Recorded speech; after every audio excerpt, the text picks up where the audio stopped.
Welcome to week 2, day 2 of our workout. Today is going to be a leg focused workout.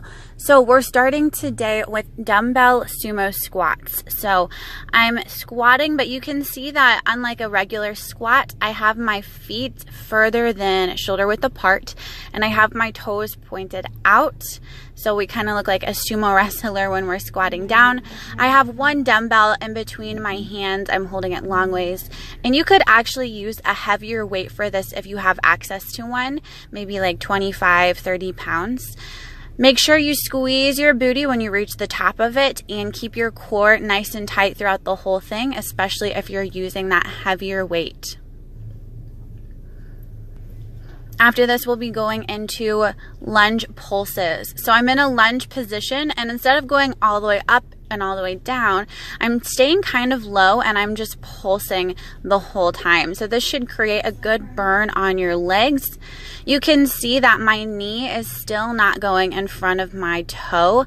Make sure you keep your core nice and tight. And I have my hands on my hips for balance, but you could put them out as well. Whatever helps you balance the best.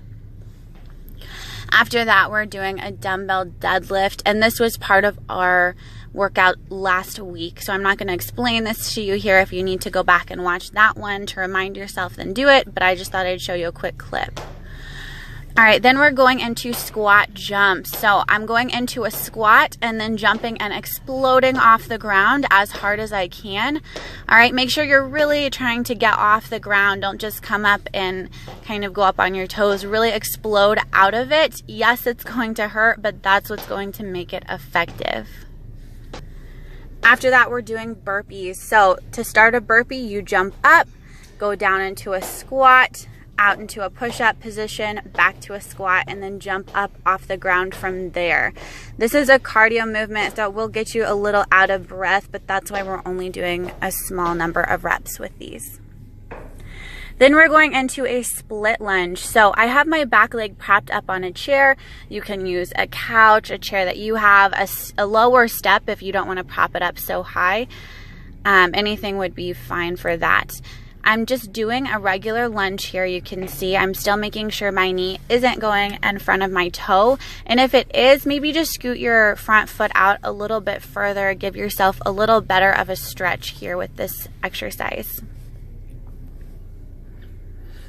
After that, I'm doing squat pulses. So similar to that lunge pulse, I'm just staying nice and low in my exercise. I'm not coming up and going all the way through with this one. So just stay nice and low in your squat and pulse your booty up and down. This is going to be a nice burn in your legs and your butt.